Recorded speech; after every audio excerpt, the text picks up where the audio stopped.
স্বাগত টিভিসি সংবাদে। আপনাদের সাথে আছি আমি জান্নাত সাথী।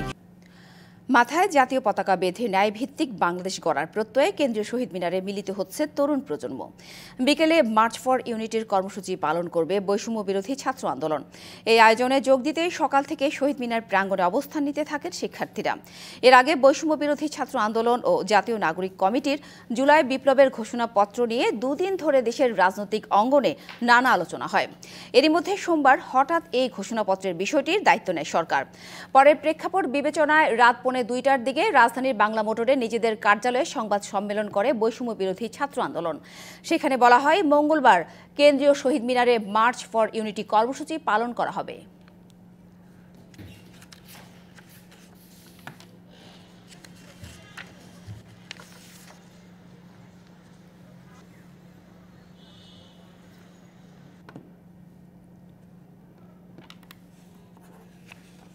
বৈষম্য বিরোধী ছাত্র আন্দোলনের মার্চ ফর ইউনিটি কর্মসূচির বিস্তারিত জানব। কেন্দ্রীয় শহীদ মিনার থেকে আমাদের সাথে যুক্ত হয়েছেন সহকর্মী দাউদ খান ও আরেকজন সহকর্মী আরিফুল ইসলাম। প্রথমেই যেতে চাই আমাদের সহকর্মী আরিফুল ইসলামের কাছে। আরিফ, আপনি যে প্রান্তে আছেন সেখানে তরুণ প্রজন্মের উপস্থিতি কেমন দেখছেন? এই কর্মসূচি ঘিরে তাদের ভাবনা জানাবেন আর নিরাপত্তা ব্যবস্থাও জানাবেন।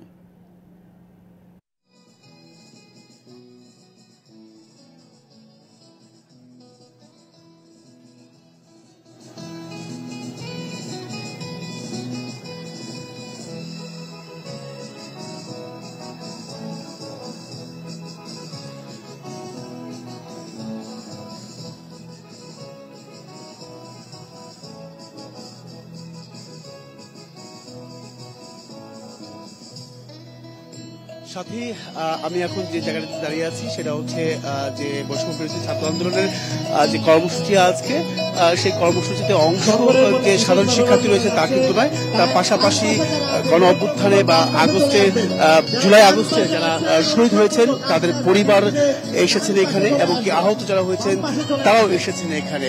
তাদের যে আকুতি বা তাদের যে চাওয়া পাওয়া সেটা একটাই, যেটা হচ্ছে যে তাদের নিজ সন্তানকে হারিয়ে তারা এখন দিশাহারা হয়ে গেছে। বিশেষ করে এই যে 13 বছরে যে শিশুটি দেখতে পাচ্ছেন, 19 জুলাই শুক্রবার ঠিক মোহাম্মদপুর এলাকায় তাকে হত্যা করা হয়, সেই বিচারের দাবিতে কিন্তু আজকে এই শহীদ মিনারে এসেছেন।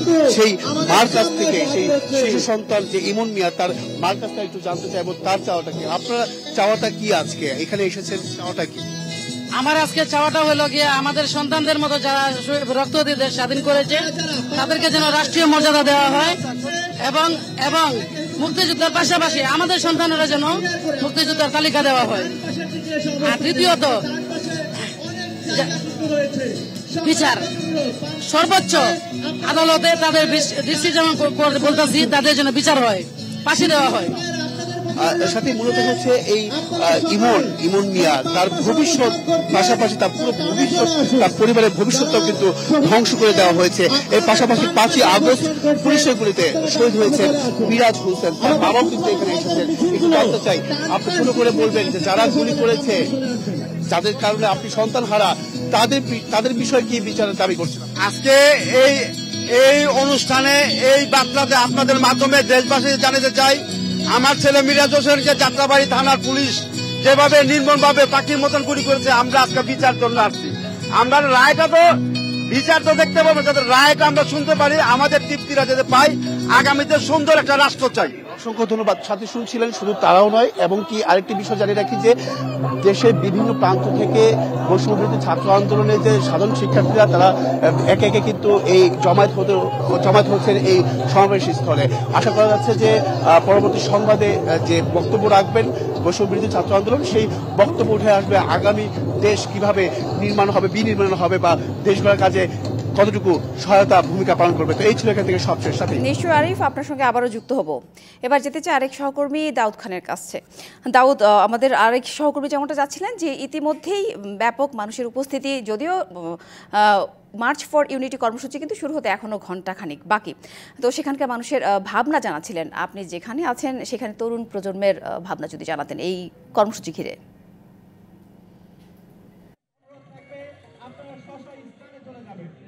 আপনার নিশ্চয়ই মনে আছে সরকার বদলের যে এক দফা অর্থাৎ চূড়ান্ত যে আন্দোলন সেটি ৩রা আগস্ট এই শহীদ মিনার থেকে শুরু হয়েছিল, যেখানে ছাত্র জনতা থেকে শুরু করে জনতা কিন্তু এখানে এসে মিলিত হয়েছিল এবং সেই স্পিরিট ধারণ করে ৫ আগস্ট আমরা দেখতে পেয়েছিলাম সরকার পতন।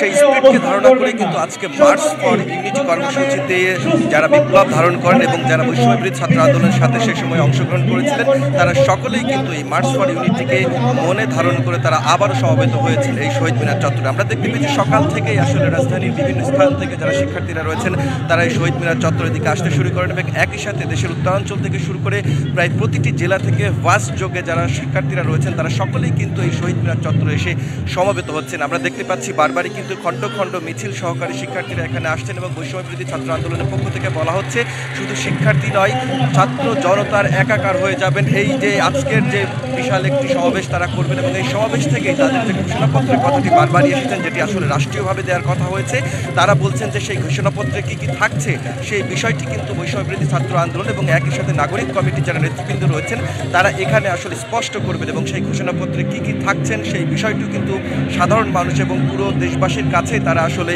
পরিষ্কার করতে যাচ্ছেন এবং তারা বারবারই বলছেন যে তাদের যে ঘোষণাপত্রটি দেওয়ার যে কর্মসূচিটি ছিল সেই কর্মসূচির বাস্তবায়ন আসলে যেহেতু রাষ্ট্রীয়ভাবে করা হচ্ছে, অর্থাৎ ঘোষণাপত্রটি রাষ্ট্র দেখছে, সুতরাং তারা মনে করছেন প্রাথমিকভাবে তাদের যে বিজয় সেই বিজয়টি তারা হয়ে গেছেন। কারণ তাদের পক্ষ থেকে বারবারই বলা হচ্ছে যে ঘোষণাপত্রে তাদের যে মূল মন্ত্রগুলো থাকবে কিংবা তাদের যে আশা আকাঙ্ক্ষার প্রতীক অর্থাৎ এই ঘোষণাপত্রে কী কী থাকছে সেই বিষয়টি যেহেতু সংবিধানে লিপিবদ্ধ থাকবে, সুতরাং যে রাজনৈতিক দলগুলো রয়েছে এবং একই সাথে জাতীয় ঐক্যমত্যের ভিত্তিতে আসলে সেগুলো যেন সংবিধানে লিপিবদ্ধ করা হয় সেই আশাটি তারা ব্যক্ত করছেন এবং একই সাথে বলছেন যে আজকের এই সমাবেশের মাধ্যমে যারা সাধারণ মানুষ রয়েছেন, শিক্ষার্থী রয়েছেন এবং আপামর জনতা রয়েছেন, একই সাথে আইনজীবী থেকে শুরু করে চিকিৎসক থেকে শুরু করে সকলেই আসলে একত্রতা ঘোষণা করেছেন এবং আজকের এই মার্চ ফর ইউনিটির মাধ্যমে একটি বিপ্লবী সরকার গঠন করা হবে বলে সাধারণ যারা শিক্ষার্থীরা রয়েছেন তারা বলছেন। তো এই ছিল সার্বিক অবস্থা।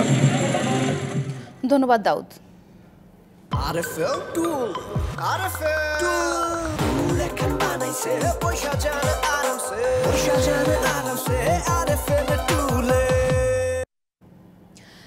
ইসলামী ছাত্র শিবিরের সদস্য সম্মেলনে ন্যায়ভিত্তিক বাংলাদেশ গড়ে তোলার প্রত্যয় ব্যক্ত করে বলা হয় আগামীর বাংলাদেশ হবে সাম্য, ন্যায় ও জ্ঞানের, সেখানে কোনো বৈষম্য থাকবে না। সম্মেলনে জামায়াতে ইসলামের আমির ডাক্তার শফিকুর রহমান আওয়ামী লীগের সন্ত্রাসী দল আখ্যা দিয়ে বলেন, যারা গদি রক্ষার জন্য মানুষ হত্যা করে তাদের রাজনীতি করার অধিকার নেই। ১৩ বছর পর ঐতিহাসিক সোহরাওয়ার্দী উদ্যানে ইসলামী ছাত্র শিবিরের ৩১তম সদস্য সম্মেলন। আয়োজনে যোগ দেন জামাতে ইসলামের আমির সহ দেশি বিদেশি মেহমান। সম্মেলনে অতিথির বক্তব্যে বৈষম্য বিরোধী ছাত্র আন্দোলনের সমন্বয়ক সার্জিস আলম স্বৈর শাসকদের বিরুদ্ধে হুঁশিয়ারি দেন। বিগত ১৬ বছরে খুনি শেখ হাসিনা যাকেই তার পটেনশিয়াল থ্রেট মনে করেছিল তাকেই ব্লেম গেম খেলা যেটি ছিল সেই খেলায় মেতে উঠেছিল। আগামীর বাংলাদেশ গঠনে দেশের স্বার্থকে সবার আগে রেখে আমরা একইভাবে ঐক্যবদ্ধভাবে কাজ করে যাব। সম্মেলনে জামায়াতের আমির আওয়ামী লীগকে সন্ত্রাসী দল হিসেবে আখ্যা দেন।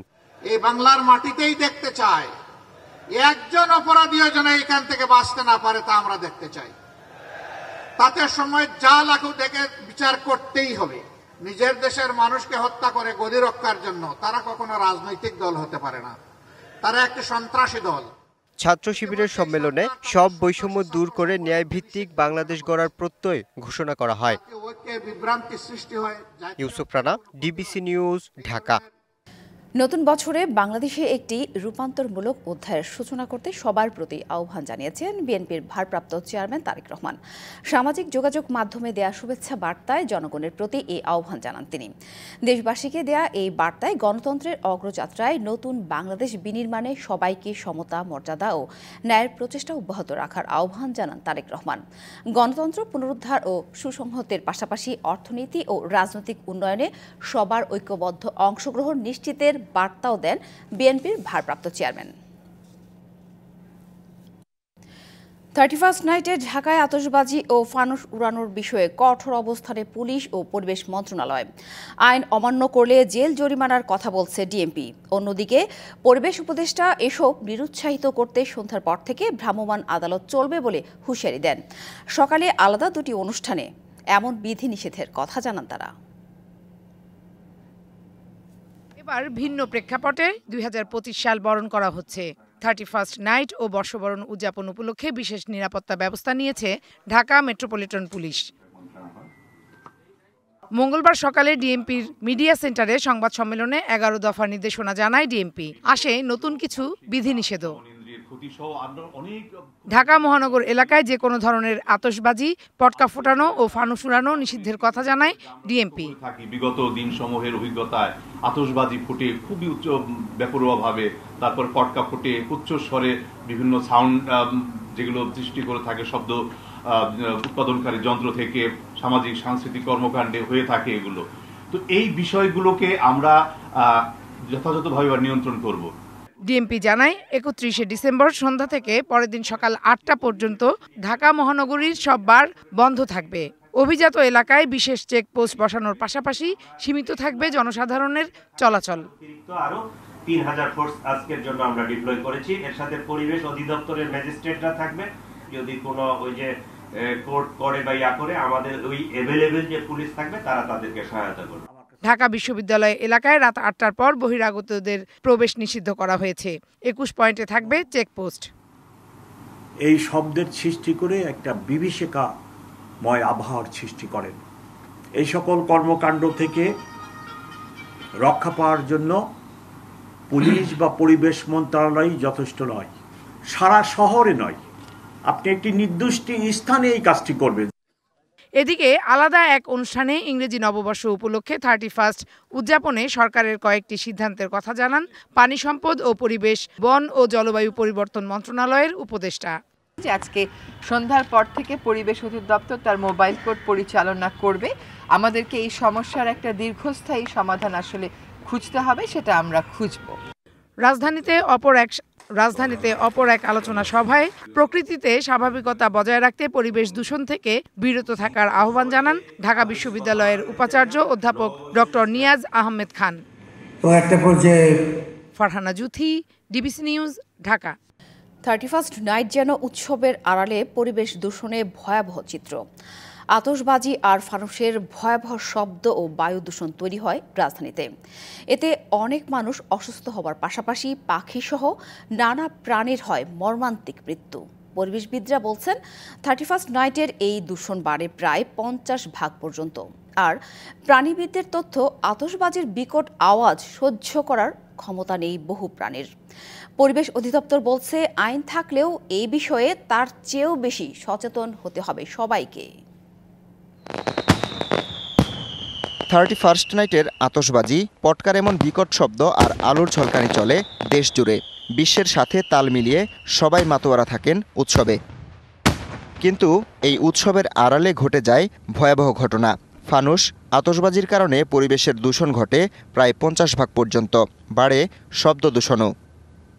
পরিবেশ বিজ্ঞানীরা বলছেন নতুন বছর বরণে এমন আয়োজনের বিরূপ প্রভাব পড়ছে পরিবেশে।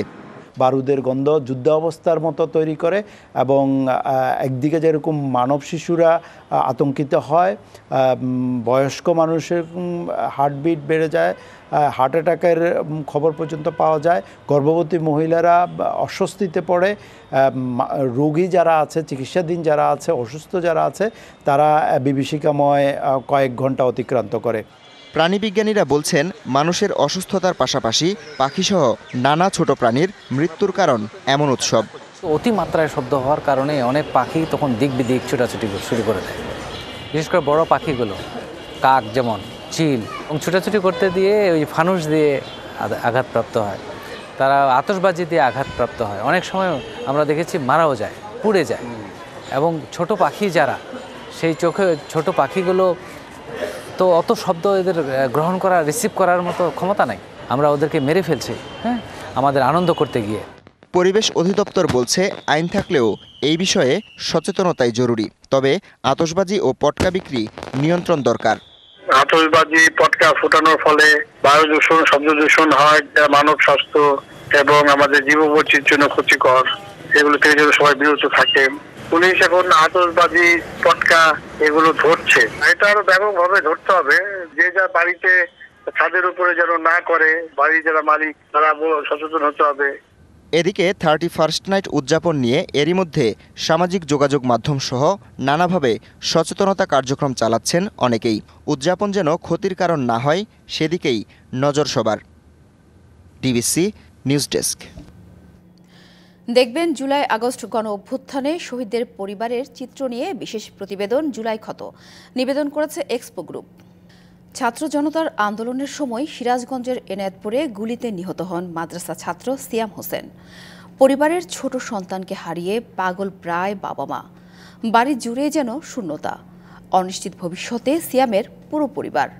যদিও আন্দোলনের তালিকা প্রণয়নের মাধ্যমে পরিবারগুলোর পাশে থাকার কথা জানায় জেলা প্রশাসক। আমরা অপেক্ষা করি যে কোন সময় আমাকে আইসা ডাক দিব, আমার বাবা কয় ডাক দিব, আমার বাবা। বাড়ির বারান্দায় অশ্রুসজল নয়নে ছেলের অপেক্ষায় বাবা। ফিরবে না জেনেও ছেলের কণ্ঠে বাবা ডাক শোনার করুণ আরতি। গেল 4 আগস্ট সিরাজগঞ্জের এনায়েতপুরে চলছিল বৈষম্য বিরোধী আন্দোলন। সে সময় মিছিলে গুলিতে মৃত্যু হয় বেলকুচি উপজেলার গোপরিকি গ্রামের মাদ্রাসা ছাত্র সিয়াম হোসেনের। পরিবারের সর্বকনিষ্ঠ সন্তানকে হারিয়ে পাগল প্রায় সিয়ামের বাবা। আন্দোলনতে সে পুলিশের গুলিতে সে মারা গেল। আমরা জোহরের নামাজ পড়ার শুনতে পারলাম আমার ছেলে সিয়ামের মাথায় পুলিশের গুলি লাগছে। পড়াশোনার পাশাপাশি মসজিদের মুয়াজ্জিন ছিলেন সিয়াম। স্বপ্ন ছিল প্রতিষ্ঠিত হয়ে হাল ধরবেন পরিবারের, প্রতিষ্ঠা করবেন একটি মাদ্রাসা। সেই সন্তানকে হারিয়ে বিপর্যস্ত পুরো পরিবার। বড় আশা ছিল, তার আকাঙ্ক্ষা ছিল বড় হয়ে ভবিষ্যতে মা বাবার মুখ উজ্জ্বল করবে, একটা মাদ্রাসা দেবে। কোনো কিছুই তার স্বপ্ন পূরণ হলো না। পরিবারের আশা যে ওর ভাইটা যেহেতু লেখাপড়া করছে, করছে, সরকারি তরফ থেকে যদি ফ্যামিলি থেকে যদি কোনো ইয়ের জন্য একটা চাকরি বাকরি দিত, এর জন্য খুব উপকার হইতো। জেলা প্রশাসক জানান, শিগগিরই সরকারি নির্দেশনায় জুলাই শহীদ স্মৃতি ফাউন্ডেশনের মাধ্যমে শহীদ পরিবারগুলোকে সহায়তা দেওয়া হবে। সিরাজগঞ্জ জেলায় 11 জনকে আমরা নিহতর তালিকা প্রাথমিকভাবে চূড়ান্ত করা হয়েছে। এছাড়া আমাদের MIS-এ 456 জনের একটা তালিকা, আহতদের তালিকা আমরা পেয়েছি। তার মধ্য থেকে আমরা 118 জনকে আমরা একটা সভা করে তাদের নাম চূড়ান্ত করেছে। জুলাই আগস্ট যে ছাত্র জনতার আন্দোলনের যে একটা ফাউন্ডেশন গঠন করা হয়েছে, সেখান থেকে সরকারিভাবে সকল নিহত পরিবারকে অনুদান প্রদান করা হবে। বৈষম্যহীন বাংলাদেশ গড়ার আন্দোলনে জীবন উৎসর্গকারীদের সঠিক মূল্যায়ন হবে, তাদের পরিবার পাবে সরকারের সহায়তা, এমন প্রত্যাশা সবার। খালিদ হৃদয়, ডিবিসি নিউজ, সিরাজগঞ্জ। ডিবিসি সংবাদে নিচ্ছে একটি বিরতির সঙ্গেই থাকুন। স্বাগত আরেকবার ডিবিসি সংবাদে। সংবিধান সংস্কার কমিশন সহ নির্বাচন, বিচার বিভাগ, দুদক, পুলিশ এবং জনপ্রশাসন সংস্কার কমিশন, এই 6 সংস্কার কমিশনের প্রতিবেদন আজকের মধ্যে জমা দেওয়ার কথা থাকলেও তা দেয়নি। 6 সংস্কার কমিশনই সময় বাড়িয়ে নিয়েছে। মন্ত্রিপরিষদ বিভাগ থেকে 15 জানুয়ারি পর্যন্ত সময় বাড়িয়েছে পুলিশ সংস্কার কমিশন। আর নির্বাচন ব্যবস্থা সংস্কার কমিশনের প্রধান ডক্টর বদিউল আলম মজুমদার জানিয়েছেন 3রা জানুয়ারি তারা প্রতিবেদন জমা দেবেন।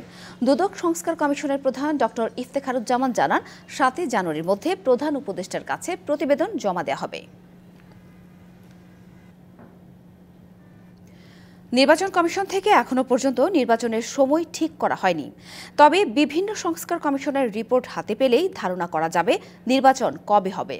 দুপুরে ভোটার তালিকা হালনাগাদের কাজ শুরুর প্রস্তুতি এবং কুমিল্লা জেলা ও আঞ্চলিক নির্বাচন কর্মকর্তাদের সঙ্গে মতবিনিময় সভায় এসব কথা বলেন প্রধান নির্বাচন কমিশনার AMM নাসির উদ্দিন। বলেন, অবাধ, সুষ্ঠু, নিরপেক্ষ এবং গ্রহণযোগ্য জাতীয় নির্বাচন করতে কমিশন বদ্ধপরিকর। জনগণের ভোটাধিকার নিশ্চিতে কাজ চালিয়ে যাচ্ছে কমিশন। স্থানীয় সরকার নয়, জাতীয় নির্বাচনকে সামনে রেখে নির্বাচন কমিশন কাজ করছে বলেও জানান তিনি। মাননীয় প্রধান উপদেষ্টা যে ইঙ্গিত দিয়েছেন ওনার 16 তারিখের বক্তৃতায়, সেটার আলোকেই প্রস্তুতি নিচ্ছি। সংস্কার কমিশনের রিপোর্টগুলো পেলে হয়তো একটা আন্দাজ করা যাবে যে কবে নাগাদ ইলেকশন হতে পারে। আমরা একটা সুষ্ঠু, সুন্দর, গ্রহণযোগ্য নির্বাচন দিতে জাতির কাছে প্রতিশ্রুতিবদ্ধ। প্রতিশ্রুতি বাস্তবায়নের জন্য 16 আনা আমাদের চেষ্টা অব্যাহত রাখবো, সবার সহযোগিতা নিয়ে। মিয়ানমার সীমান্ত পুরোপুরি নিয়ন্ত্রণে আছে, আর ভারতীয় সীমান্ত পরিস্থিতি নিয়ে সজাগ আছে বাংলাদেশ। চট্টগ্রামে বিজিবির প্রশিক্ষণ সমাপনীতে একথা জানিয়ে স্বরাষ্ট্র উপদেষ্টা বলেন, সীমান্তে আর পিঠ দেখাবে না বিজিবি। সকাল 9:30টায় স্বরাষ্ট্র উপদেষ্টার প্যারেড পরিদর্শনের মধ্য দিয়ে শুরু হয় কুচকাওয়াজের আনুষ্ঠানিকতা। সীমান্তের অতন্দ্র প্রহরী হিসেবে দেশের জন্য জীবন উৎসর্গ করার শপথ নেন নবীন সৈনিকরা। পরে সৈনিকদের দিক নির্দেশনা দেন স্বরাষ্ট্র উপদেষ্টা। আদেশ ও কর্তব্য পালনে যে কখনো পিছপা হয় না সেই প্রকৃত সৈনিক। পরে গণমাধ্যমের সঙ্গে আলাপকালে চলমান সীমান্ত পরিস্থিতি নিয়ে নিজের অবস্থান ব্যক্ত করেন উপদেষ্টা। বর্ডার গার্ড বাংলাদেশের 4টি মূল মন্ত্র: মনোবল, ভ্রাতৃত্ববোধ, শৃঙ্খলা ও দক্ষতা। এই মূল মন্ত্রে উদ্বুদ্ধ হয়ে ও অনুপ্রাণিত হয়ে তোমাদের উপর অর্পিত যে কোনো দায়িত্ব সুশৃঙ্খল ও সুচারুরূপে পালন করতে হবে। সীমান্ত রক্ষায় যে কোনো পরিস্থিতি মোকাবেলায় পিঠ দেখাবে না বিজেপি। সরকারের এমন অবস্থানের কথাও জানান এই উপদেষ্টা। সীমান্তবর্তী প্রতিপক্ষদের কাছে কোনো অবস্থাতেই পিঠ প্রদর্শন না করার জন্য আমি তোমাদের প্রতি উদাত্ত আহ্বান জানাচ্ছি। দেশ মাতৃকা রক্ষায় তোমরা প্রয়োজনে জীবন দেবে, তবু দেশের 1 ইঞ্চি মাটিও হাতছাড়া হতে দিবে না বলে আমি দৃঢ় বিশ্বাস রাখি। Yusuf Rana, DBC news. Meril petroleum জেলির সৌজন্যে এবার জানাবো শীতের গল্প। ঘন কুয়াশার চাদরে ঢাকা পড়েছে উত্তরের জেলাগুলো। সোমবার রাত থেকে ঘন কুয়াশায় ছেয়ে যায় ওই অঞ্চলের সড়ক মহাসড়ক। উত্তরের জেলা পঞ্চগড়ের বৃষ্টির মতো কুয়াশা ছড়তে থাকে। ঘন কুয়াশার কারণে মহাসড়কগুলোতে হেডলাইট জ্বালিয়ে চলাচল করছে যানবাহনগুলো। হিমালয় থেকে আসা কনকনে হিমেল হাওয়া শীতের তীব্রতা বাড়িয়ে দিয়েছে। এদিকে ভোর থেকে সকাল 8:30 পর্যন্ত সূর্যের দেখা না মেলায় তীব্র শীত অনুভূত হচ্ছে। জেলায় আজ সর্বনিম্ন তাপমাত্রা রেকর্ড করা হয়েছে 10.9 ডিগ্রি সেলসিয়াস। ঠাকুরগাঁওয়ের অবস্থা অনেকটাই পঞ্চগড়ের মতো। শীতের প্রকোপে সবচেয়ে বেশি ভোগান্তিতে পড়েছে বৃদ্ধ, শিশু, দিনমজুররা। শীতবস্ত্রের অভাবে অনেক কষ্টে জীবনযাপন করতে হচ্ছে অনেককে।